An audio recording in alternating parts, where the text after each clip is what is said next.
বতৰৰ ফল বতৰত খালেহে ভাল লাগে নহয় জানো? ঠিক তেনেদৰে মই এয়া আমৰ তললৈ আম বিচাৰি গ'লোঁ।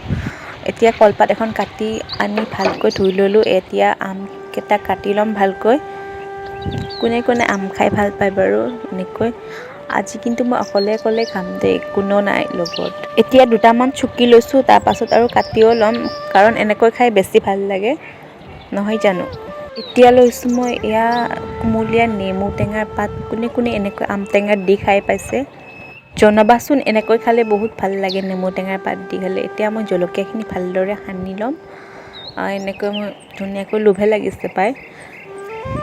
কাৰ কাৰ লোভ লাগিছে বাৰু আম টেঙাখিনি দেখি? এতিয়া ধুনীয়াকৈ ৰেডি হৈ গ'ল। এতিয়া মই খোৱাৰে কথা দেই, আৰু নোৱাৰিছোঁ দেই ৰখিবলৈ, জিভাৰ পানী পৰিছে। অকলে হ'লেও কিন্তু খাবলৈ এৰা নাই দেই, একদম পটাপট খাই পেলালোঁ গোটেই, আঙুলি চেলেকি চেলেকি। আজিলৈ আহিছোঁ।